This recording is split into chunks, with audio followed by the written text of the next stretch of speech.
I gathered the courage to say that the condition has been there, and the only thing that remains for me is to take a step at a time.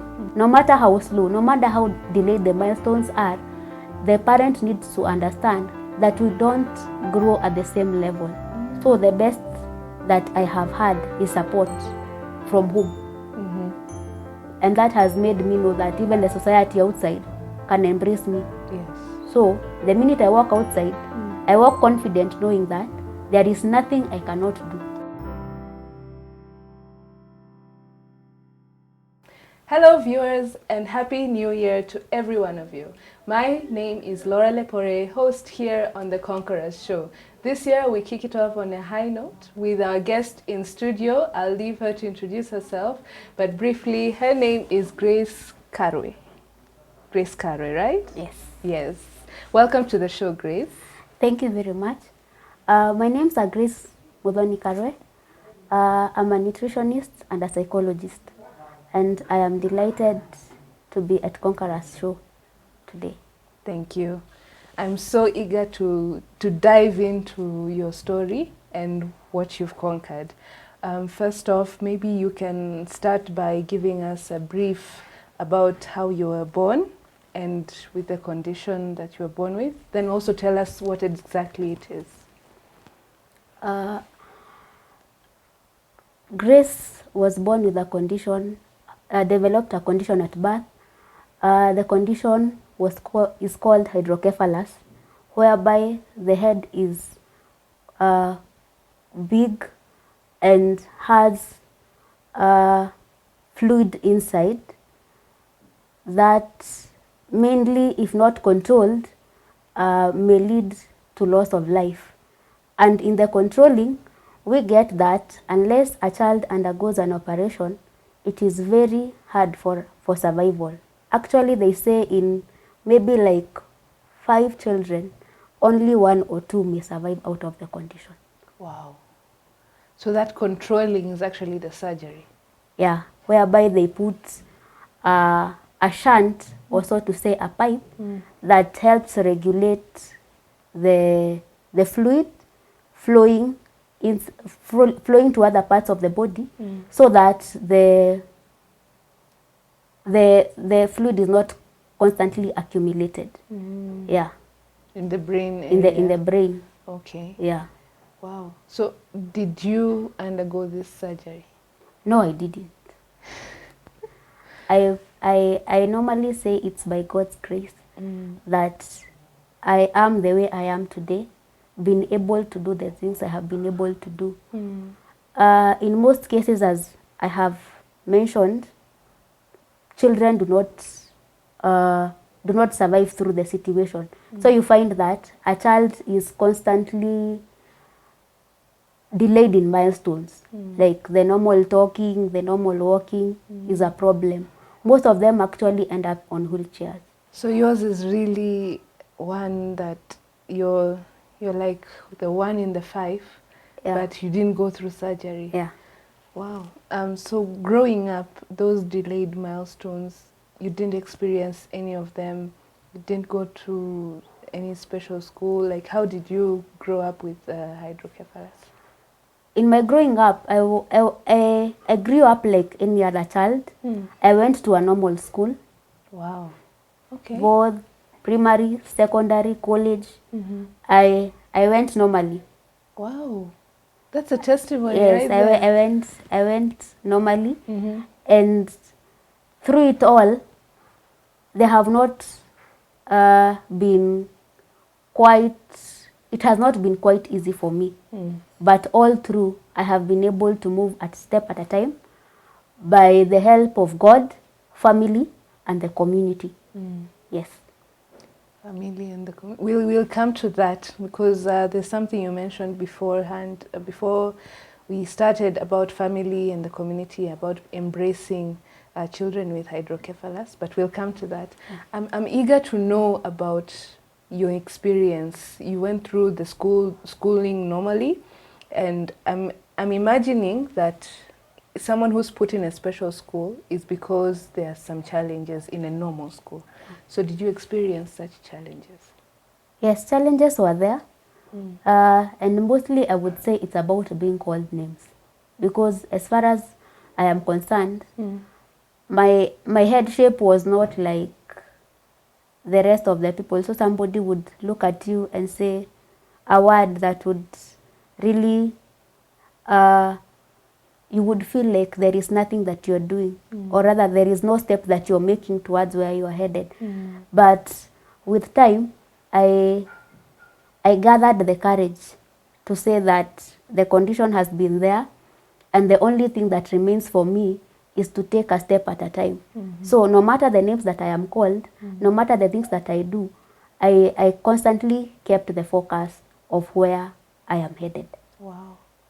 Wow. And we applaud you for that, because, hey, low self-esteem is really something, you know. There's someone I know who can't even take the initiative, like there's a job opportunity there, but they don't think they're good enough to actually apply and get it, you know. So it's all about, like you're saying, name calling. I think that really does play a part in all of this. Yeah. So your secondary education, and you said also you went through college normally. Yes. Yeah. Tell us a little bit about that college, what you went, like what you studied and why, you know. In college, I studied nutrition and dietetics. Basically, it's about healthy eating. And what drove me to that is getting to have a healthy society, whereby you would see people eating junk all the time, not knowing what the right food, not the right amount of foods that are supposed to be taken. So that really gave me a drive towards what I went to do, that is nutrition. Yeah. Wow. That's weird. I mean, like you see the problem with people's eating habits and you want to fix it. Yeah. Wow. Okay. Yeah. So going through college, how was your experience? So going through college, I had, basically by college time I had realized myself. I had known who Grace is and the challenges that she had there before. So here it was easier to deal with the situation as it is.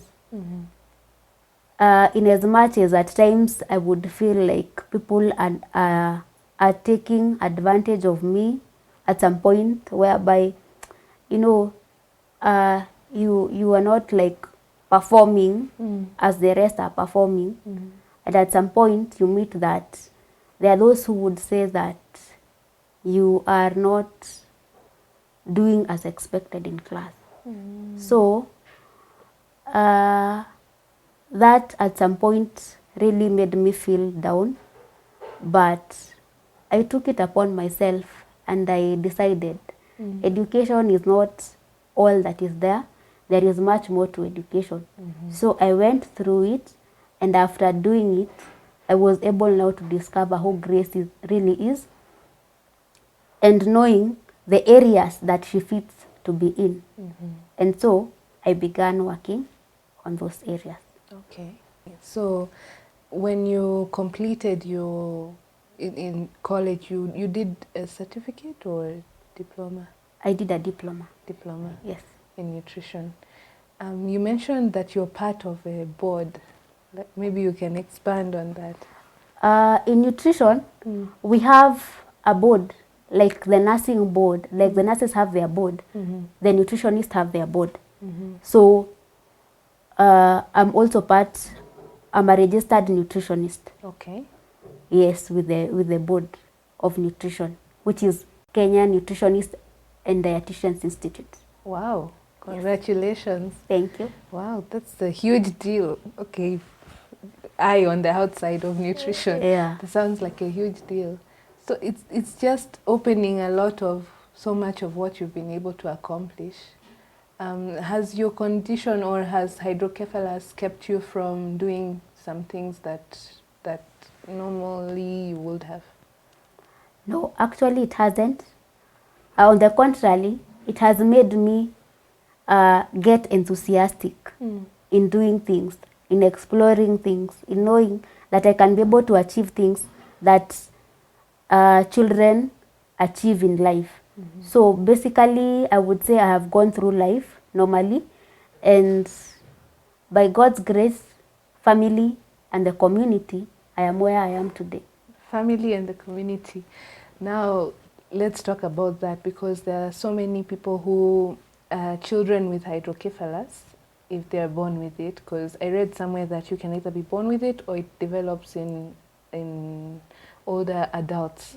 So children who are born with it, can you talk about how family and the community play a role in their development? What I would say about the family basically is, I would say, is embracing the child as they are at that particular moment, not seeing them as an outcast. Because we find that in most circumstances whereby parents are not getting what's the condition of their children, you find them hiding them from the society. And this child will grow knowing that the only thing I am supposed to do is just be in this confinement, the house confinement, whereby I can't get out, even the slightest getting out from the house to the compound is normally a problem to those who have not been able to get what the condition is all about, or any other disability that they are having. So you find that you will have things that are happening within the community, but the parent has enclosed the child inside the home. The only thing that the child, that maybe the parent would say is, I have a child at home. So when they are asked, where is your child? And they would say, they don't get out of the house. What? Because at some point you would meet that this parent has not been able to accept the child as they are. Yes. So out of that unacceptance, you find that the child will always be hidden.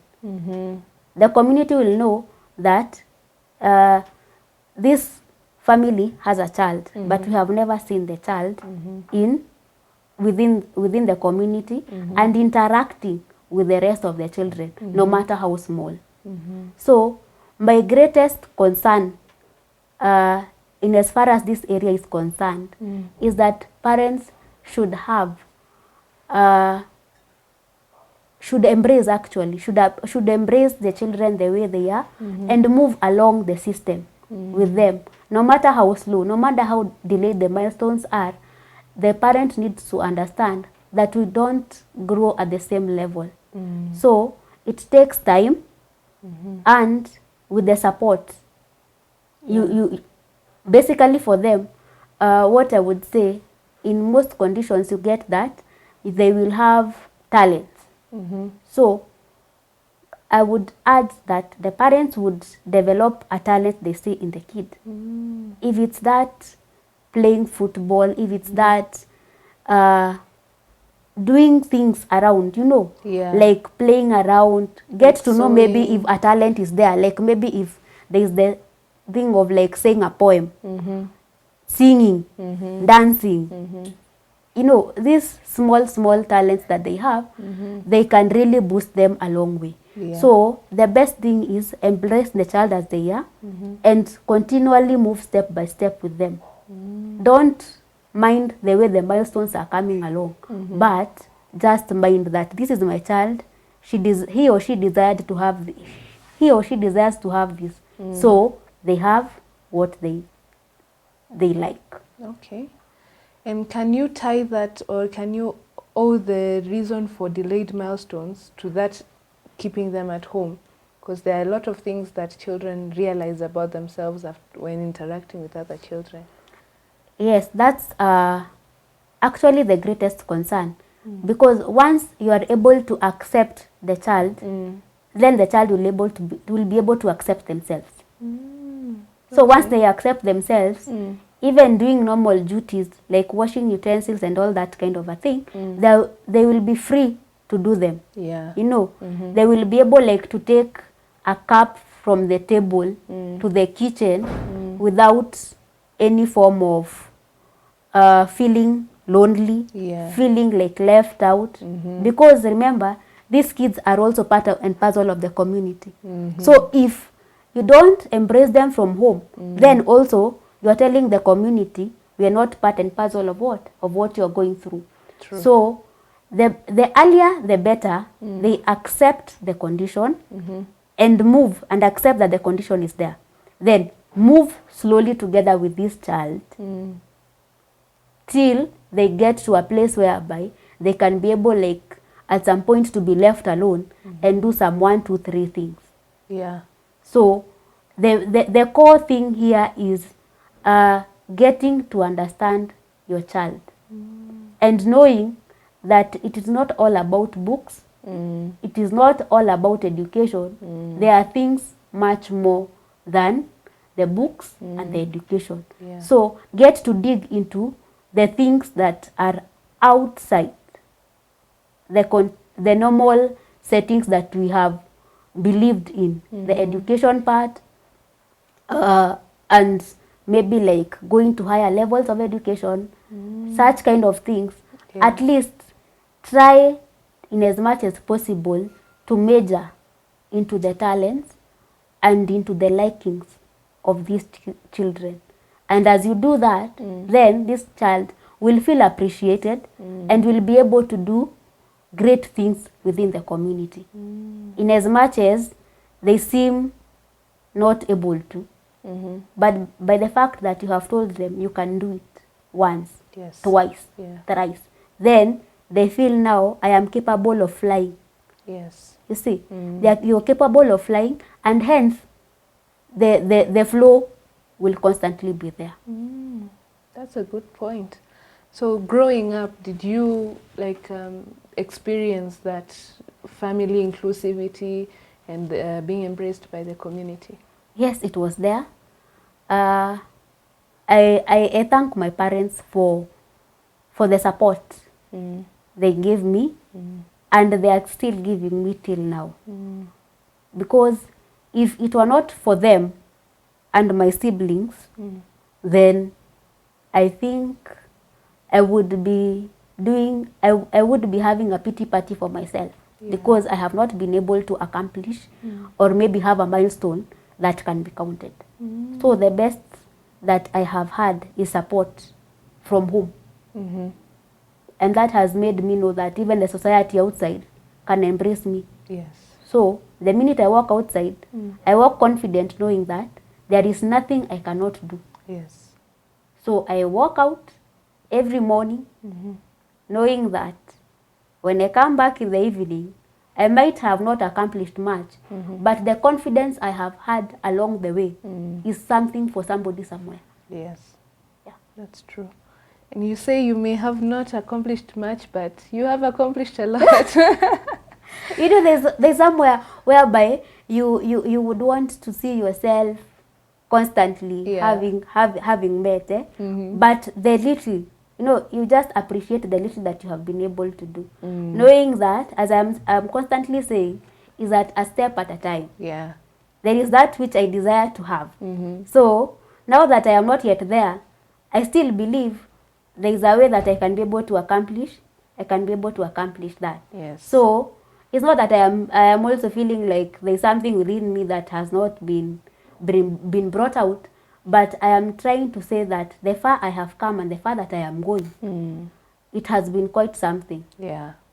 And looking at the far I have come, I would owe it all to God. I would just owe it all to God, because as far as the confidence building is concerned, people around you might think that they are doing something of worth. And then at some point, there are those people, there are those who will do something of worth, and there are those who will be like, is this girl heading the right direction? Or are you towards whatever you are accomplishing? Such kind of questions from the community and all.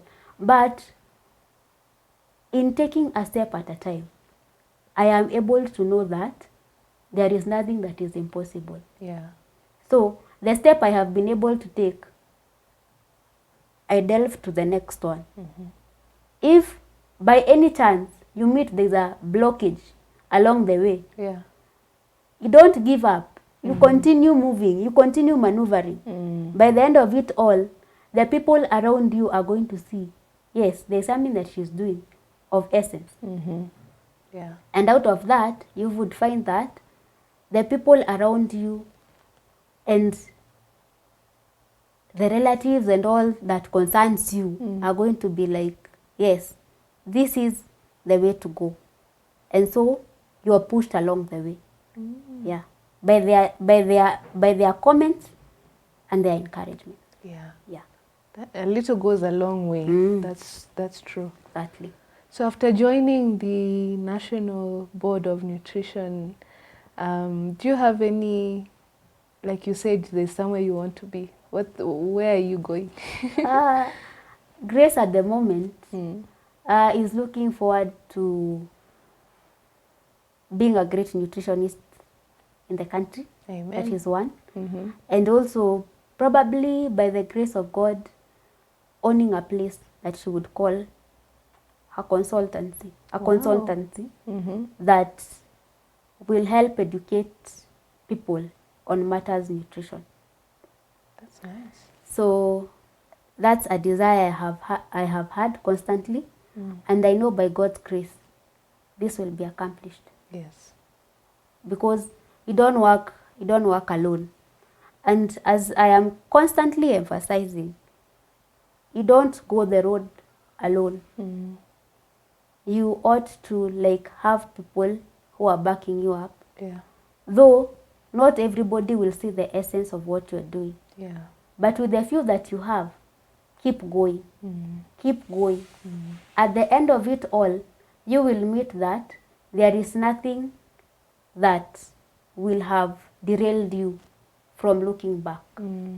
So you will move, and once people see the support that you're having or the energy that you're putting towards what you want, then there's going to be no more hindrance for you. So you're going to keep on moving, a step at a time, by God's grace. Yeah, that boils down to the power of believing in yourself. Yeah. Yeah. A pity party, hey, you won't go far. Yeah, the pity party, but you will not have a lot that you're going to accomplish. True. But once you do it, and you know that you're working towards a good cause, then definitely you will make it. Yes. Amen. There is nothing that is hard as far as you trust in God and you have the right momentum, and the bottom line is just believing in yourself. You want to get a hold of it, then no matter the situation, you will go. Yes. You will make it, you will catch it, and even surpass what you have desired to do. Wow. Yeah. Thank you very much. I feel like that was a parting shot in itself. But if you have anything more to add, please do. My parting shot to those parents and children with hydrocephalus would be getting to know them, get to know your child, get to know the talent of your child, and as you do that, then more ways are going to open up.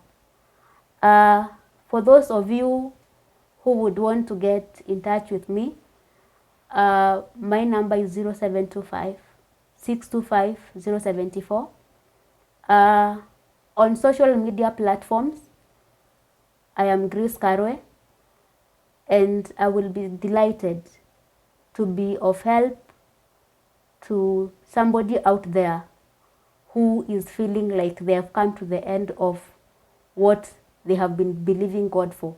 So I trust and believe that my testimony has been a blessing to you, and I look forward to you getting changed through it. Amen. Thank you very much. You're welcome. I love how you owe everything to the grace of God, as per your name, Grace. Wow, thank you very much. It's been an honor having you on the show. Yeah. Thank you very much. That has been Grace Karwe telling us about her testimony, how without surgery she has overcome hydrocephalus, and we thank God, everything by His grace, to the glory and honor of His holy name. Thank you for staying with us until now. This is the Conquerors Show. I'm your host, Laura Lepore, and stay tuned for another episode of the Conquerors Show on your screens, Wema TV YouTube channel. Keep it Wema TV, faith beyond hope.